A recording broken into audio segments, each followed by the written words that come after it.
नमस्कार दोस्तों, मैं अरविंद एक बार फिर से स्वागत करता हूँ आपके अपने यूट्यूब चैनल अरबिता अरविंद राजा चैनल में। तो दोस्तों आज की वीडियो में बात करने वाले हैं महिला बाल विकास सुपरवाइजर के जो पेपर चल रहे हैं, महिला बाल विकास सुपरवाइजर के पेपर की बात करने वाले हैं दोस्तों। तो आज की वीडियो में बात करेंगे 29 मार्च 2025 के पेपर सेट के बारे में। तो वीडियो यदि अच्छा लगे, क्वेश्चन आंसर यदि आप लोगों को अच्छे लगे, वीडियो यदि क्वेश्चन आंसर उपयोगी लगे तो वीडियो को लाइक कीजिए, वीडियो को अपने साथी मित्रों के साथ शेयर कीजिए।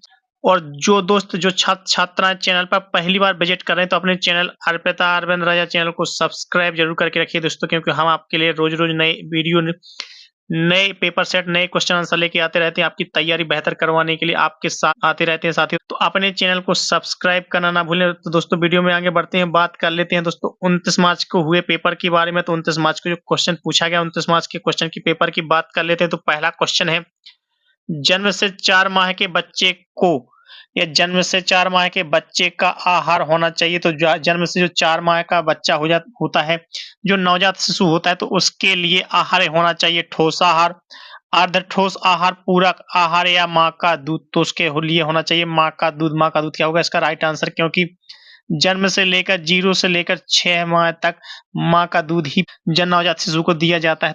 तो जन्म से लेकर 4 माह तक के बच्चे के लिए जो आहार उपयुक्त होगा वो होगा माँ का दूध। तो माँ का दूध क्या होगा इसका राइट आंसर। वीडियो में आगे बढ़ते हैं अगले क्वेश्चन की तरफ। तो अगले क्वेश्चन की बात कर लेते हैं, बढ़ते हैं वीडियो में आगे अगले क्वेश्चन की तरफ। तो अगले क्वेश्चन की जानकारी देते हैं आपसे। तो अगले क्वेश्चन में पूछा गया है, टीबी की प्राथमिक रोकथाम की जा सकती है। तो टीबी की जो इनिशियल रोकथाम होती है, जो प्राथमिक शुरुआती रोकथाम होती है, वो की जा सकती है बीसीजी वैक्सीन द्वारा, एमडीटी द्वारा, डॉट्स द्वारा, इनमें से कोई नहीं। तो जो टीबी की रोकथाम की जा सकती है वो की जा सकती है बीसीजी वैक्सीन के द्वारा। तो बीसीजी वैक्सीन होगा इसका राइट आंसर। अगले क्वेश्चन की तरफ बढ़ते हैं। तो अगले क्वेश्चन की जानकारी आप सभी को देते हैं। तो अगले क्वेश्चन में पूछा गया है, बीसीजी का टीका किस रोग के बचाव के लिए लगाया जाता है। तो हमने अभी पिछले क्वेश्चन में आपको बताया ही है कि जो बीसीजी का टीका है वो तपेदिक क्षय रोग यानी टीबी की रोकथाम के लिए लगाया जाता है। तो ये होगा उसका राइट आंसर। अगले क्वेश्चन की तरफ बढ़ते हैं। तो अगले क्वेश्चन की जानकारी आप सभी को देते हैं।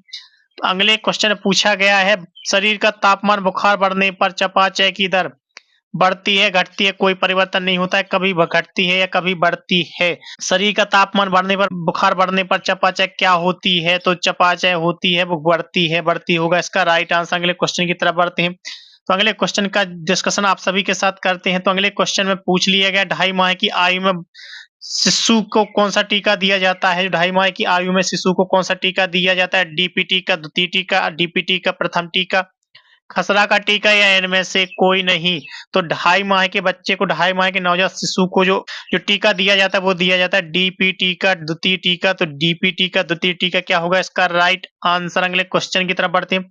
तो वीडियो में साथियों आप सभी को बहुत ही अच्छे क्वेश्चन आंसर मिलने वाले हैं। हम आप लोगों के लिए बहुत ही मेहनत कर रहे हैं, आप लोग भी हमारे साथ मेहनत करते रहिए और अपने चैनल को सब्सक्राइब जरूर करके रखिए साथियों। आगे के क्वेश्चन, आगे के वीडियो प्राप्त करने के लिए अपने चैनल को सब्सक्राइब जरूर करके रखें। बात कर लेते हैं अगले क्वेश्चन की, खसरा रोग किस आयु वर्ग को सर्वाधिक प्रभावित करता है। 6 माह से 3 वर्ष, 0 से 6 माह, 0 से 6 वर्ष या 6 माह से 1 वर्ष। जो खसरा रोग होता है वो किस आयु वर्ग को सर्वाधिक प्रभावित करता है। तो सर्वाधिक प्रभावित करता है 6 माह से 3 वर्ष तक। तो 6 माह से 3 वर्ष होगा इसका राइट आंसर।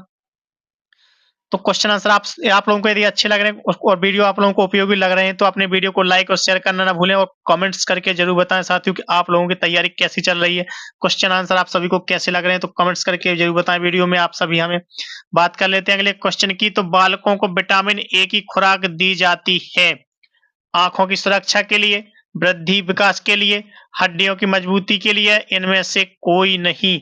तो जो बालकों को विटामिन ए की खुराक दी जाती है वो दी जाती है आंखों की सुरक्षा के लिए, ताकि उन्हें रतौंधी नामक रोग से बचाया जा सके। इसलिए आंखों की सुरक्षा के लिए क्या दी जाती है, विटामिन ए की खुराक। तो ये होगा उसका राइट आंसर। अगले क्वेश्चन की तरफ बढ़ते हैं। तो अगले क्वेश्चन का डिस्कशन करते हैं आप सभी के साथ। पल्स पोलियो अभियान का प्रथम चरण कब प्रारंभ किया गया था। मई 94 में, मई 96 में, दिसंबर 94 में या फिर दिसंबर 95 में। तो जो पल्स पोलियो का प्रथम चरण प्रारंभ किया गया था, तो पल्स पोलियो का प्रथम चरण प्रारंभ किया गया था कि दिसंबर 2025 में। तो दिसंबर 2025 होगा इसका राइट आंसर। अगले क्वेश्चन की तरफ बढ़ते हैं। अगले क्वेश्चन की जानकारी, अगले क्वेश्चन का डिस्कशन करते हैं आप सभी के साथ। तो अगले क्वेश्चन में पूछ लिया गया, फास्फोरस के निर्माण में महत्वपूर्ण भूमिका निभाता है। तो फास्फोरस के निर्माण में महत्वपूर्ण भूमिका कौन निभाता है, अस्थियों और दांतों में। केस में, लाल रक्त कोशिकाओं के परिपक्वन में, स्वस्थ त्वचा में, फूसफूस के निर्माण में जो महत्वपूर्ण भूमिका निभाता है तो वो निभाता है अस्थियों और दांतों में। तो अस्थियों और दांतों क्या होगा इसका राइट आंसर। अगले क्वेश्चन की तरफ बढ़ते हैं। तो अगले क्वेश्चन की जानकारी भी आप सभी को देते हैं। तो अगले क्वेश्चन का डिस्कशन करते हैं आप लोगों के साथ। तो अगले क्वेश्चन में पूछ लिया गया निमोनिया की जटिलताएं का कारण बन सकती हैं। तो निमोनिया की जटिलताएं किनका कारण बन सकती हैं? हृदय गति में वृद्धि, सांस लेने में कठिनाई, उपरोक्त दोनों या इनमें से कोई नहीं। तो जो हृदय गति की जटिलताएं का कारण बन सकती हैं वो बन सकती हैं उपरोक्त दोनों ही। हृदय गति में वृद्धि भी और सांस लेने में कठिनाई भी। तो उपरोक्त दोनों क्या होगा इसका राइट आंसर। अगले क्वेश्चन की तरफ बढ़ते हैं। तो वीडियो में आगे अगले क्वेश्चन की जानकारी आप सभी को देते हैं। तो अगले क्वेश्चन की बात कर लेते हैं। और साथियों, जिन सभी साथी मित्रों ने अभी तक अपने चैनल को सब्सक्राइब नहीं किया तो सभी प्रकार की तैयारी, सभी प्रकार के क्वेश्चन आंसर प्राप्त करने के लिए, तैयारी अपनी बेहतर करने के लिए, प्रत्येक एग्जाम की तैयारी अपनी बेहतर से बेहतर करने के लिए अपने चैनल को सब्सक्राइब जरूर करके रखिए। बात कर लेते हैं अगले क्वेश्चन की। इनमें से कौन एक संचरणशील रोग है? मधुमेह, डिप्थीरिया, क्वाशोर्कर या मैरामस। तो संचरणशील रोग बताना, तो इनमें से कौन सा एक संचरणशील रोग होता है? तो वो होता है डिप्थीरिया। डिप्थीरिया क्या होगा इसका राइट आंसर। अगले क्वेश्चन की तरफ बढ़ते हैं। तो अगले क्वेश्चन का डिस्कशन भी आप सभी के साथ करते हैं। तो अगले क्वेश्चन में पूछ लिया गया, जो कि बहुत बार पूछा जाता है क्वेश्चन, बहुत बार रिपीट किया जाता है। विटामिन के की कमी का मुख्य संकेत क्या होता है? रक्तस्राव, वजन बढ़ना, पोलियो या क्षय रोग यानी ट्यूबरक्लोसिस। विटामिन के की कमी का मुख्य संकेत होता है वो होता है रक्तस्राव। रक्तस्राव क्या हो गया इसका राइट आंसर। अगले क्वेश्चन की तरफ बढ़ते हैं। तो अगले क्वेश्चन का डिस्कशन भी आप सभी के साथ करते हैं। तो अगले क्वेश्चन में पूछ लिया गया है डेंगू की रोकथाम के लिए उठाए जाने वाले आवश्यक कदम क्या हैं? पर्यावरणीय स्वच्छता एवं अपशिष्ट निकास, मच्छर भगाने वाले उत्पादों का उपयोग, उचित वस्त्रों के माध्यम से सुरक्षा या उपर्युक्त सभी।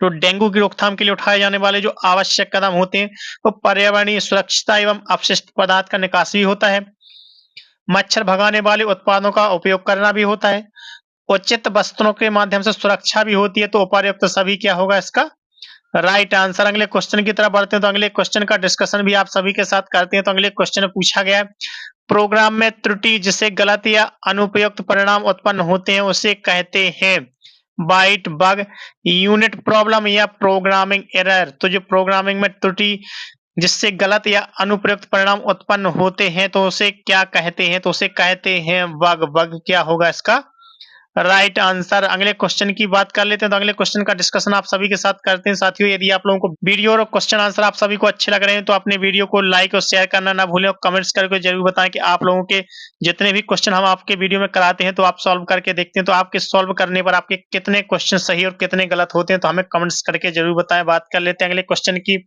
सॉफ्टवेयर का प्राथमिक उद्देश्य डेटा को किसमें बदलना होता है? प्रोग्राम में, सूचना में, वेबसाइट में या ऑब्जेक्ट में? तो वो होता है डेटा को सूचना में बदलना। तो सूचना क्या होगा इसका राइट आंसर। अगले क्वेश्चन की तरफ बढ़ते हैं। तो अगले क्वेश्चन का डिस्कशन भी आप सभी के साथ करते हैं। तो अगले क्वेश्चन में पूछा गया सॉफ्टवेयर कोड में त्रुटियां ढूंढने की एक प्रक्रिया क्या कहलाती है? टेस्टिंग, डिबगिंग, कंपाइलिंग या रीजनिंग। तो ये क्वेश्चन भी आपका रिपीट कर लिया गया तो वो कहलाती है डीबगिंग। डीबगिंग क्या होगा इसका राइट आंसर। अगले क्वेश्चन की तरफ बढ़ते हैं। तो अगले क्वेश्चन की जानकारी आप सभी को देते हैं। कंप्यूटर की भौतिक बनावट कहलाती है सॉफ्टवेयर, हार्डवेयर, कीबोर्ड या मॉनिटर। तो कंप्यूटर की जो भौतिक बनावट होती है वो क्या कहलाती है? जैसे हम छूकर टच कर महसूस कर सकते हैं तो वो कहलाती है हार्डवेयर, और जिन्हें हम छूकर टच कर महसूस नहीं कर सकते वो कहलाते हैं सॉफ्टवेयर। तो भौतिक बनावट क्या होगी इसका राइट आंसर होगा हार्डवेयर। हार्डवेयर होगा इसका राइट आंसर। अगले क्वेश्चन की तरफ बढ़ते हैं। तो अगले क्वेश्चन की जानकारी आपको देते हैं जो कि आपका कंप्यूटर से फुल फॉर्म पूछ लिया गया है। डॉस का पूरा नाम क्या है? Desk operating system, desk of system, device operating system या डोर ऑपरेटिंग सिस्टम। तो डॉस का जो फुल नाम होता है वो होता है desk operating system. Desk operating system क्या होगा इसका राइट आंसर। अगले क्वेश्चन की तरफ बढ़ते हैं। तो अगले क्वेश्चन में पूछा गया इनमें विषम शब्द है तो इनमें से विषम शब्द क्या होता है? एमएस डॉस, एक्सेस, यूनिक्स या विंडोज 98। तो इनमें से जो एक अलग शब्द होता है तो इसका राइट आंसर क्या होगा? एक्सेस। एक्सेस क्या होगा इसका राइट आंसर। वीडियो में आगे बढ़ते हैं अगले क्वेश्चन की तरफ। तो अगले क्वेश्चन की बात कर लेते हैं। अगले क्वेश्चन में पूछा गया कि यूनिक्स का विकास कब किया गया था? 1960 में, 65 में या 1969 में या 75 में? तो यूनिक्स का जो विकास किया गया था तो वो किया गया था 1969, 1969। 1969 क्या होगा इसका राइट आंसर। अगले क्वेश्चन की आपको बात करते हैं तो अगले क्वेश्चन की आपको जानकारी देते हैं आप सभी को। तो अगले क्वेश्चन का डिस्कशन करते हैं कि यूनिक्स की भाषा होती है तो यूनिक्स की भाषा कैसी होती है, बेसिक, कोबोल, जावा या असेंबली। तो यूनिक्स की जो मुख्य भाषा होती है वो होती है असेंबली। असेंबली क्या होगा इसका राइट आंसर। अगले क्वेश्चन की तरफ बढ़ते हैं तो अगले क्वेश्चन की जानकारी आप सभी को देते हैं। कंप्यूटर में काम करने के लिए किस सॉफ्टवेयर का प्रयोग किया जाता है, एप्लीकेशन, सिस्टम, प्रोग्राम या पैकेज का। तो कंप्यूटर में काम करने के लिए एप्लीकेशन का प्रयोग किया जाता है तो एप्लीकेशन क्या होगा इसका राइट आंसर।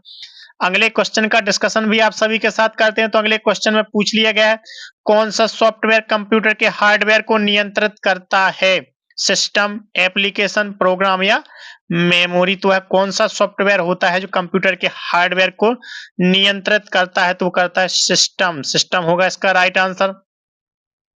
इसी प्रकार अगले क्वेश्चन की जानकारी देते हैं आपको। तो अगले क्वेश्चन में आप सभी से पूछ लिया गया है कंपाइलर कंप्यूटर की किस प्रकार की भाषा है, निम्न स्तरीय, उच्च स्तरीय, पास्कल या कोबोल। तो जो कंपाइलर कंप्यूटर की भाषा है तो वो किस प्रकार की भाषा है, तो वो भाषा होती है निम्न स्तरीय भाषा। तो निम्न स्तरीय भाषा क्या होगा इसका राइट आंसर।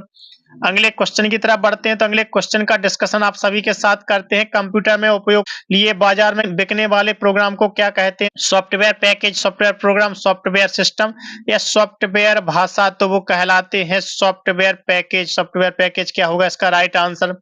अगले क्वेश्चन की तरफ बढ़ते हैं तो अगले क्वेश्चन का डिस्कशन, अगले क्वेश्चन की जानकारी आप सभी को देते हैं। तो अगले क्वेश्चन में पूछा गया है यूनिक्स की विशेषताएं क्या है, जॉनसन, केन थॉमसन, रामावर्त, कैरेथिन या फिर रॉड फेंसन।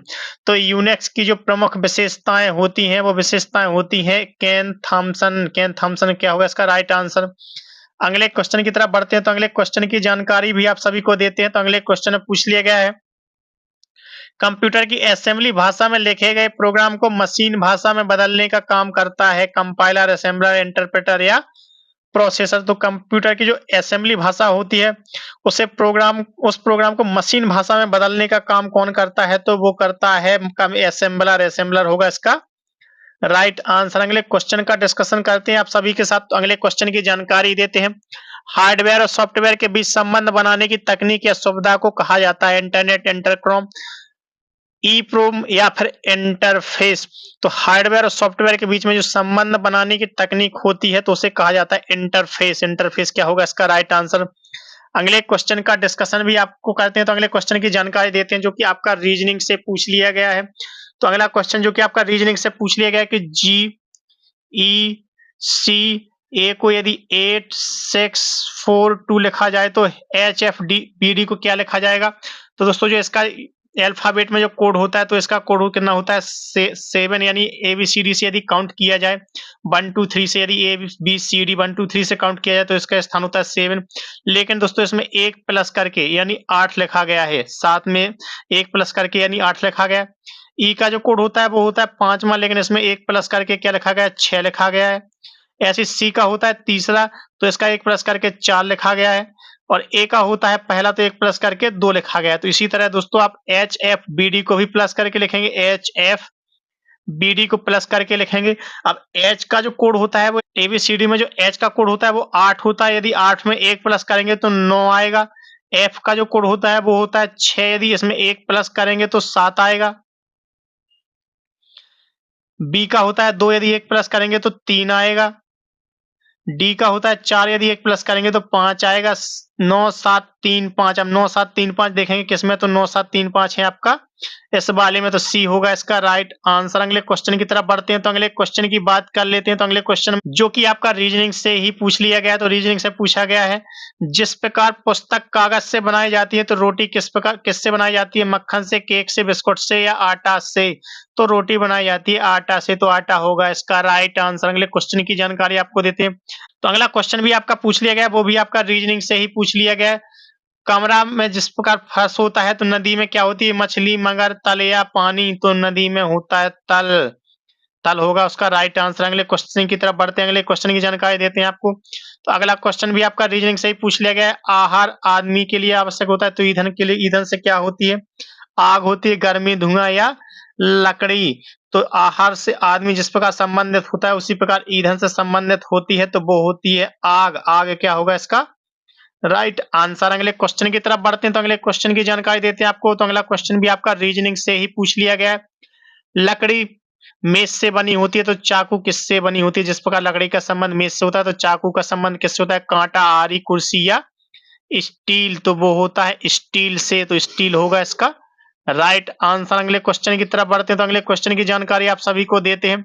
तो अगला क्वेश्चन जो कि आपका रीजनिंग से ही पूछ लिया गया है। आ जाए लड़कों की एक पंक्ति में दोनों छोर से 15वें स्थान पर है। यदि इस तरफ से देखा जाए तो भी वो 15वें स्थान पर है, और यदि इस तरफ से काउंट किया जाए तो भी वो 15वें स्थान पर है। यदि इस यानी इस तरफ भी 14 बच्चे बैठे हैं और इस तरफ भी 14 बच्चे बैठे हैं, और यहाँ पर स्वयं वो अकेला बैठा है, तो 14 और 14 कितने होते हैं? 28 और 1 29, यानी 29 बच्चे पंक्ति में टोटल बैठे हैं, तो 29 होगा इसका राइट आंसर। अगले क्वेश्चन की तरफ बढ़ते हैं, तो अगले क्वेश्चन का डिस्कशन आपके सभी के साथ करते हैं। तो अगला क्वेश्चन आपका पूछ लिया गया है बाल विकास से।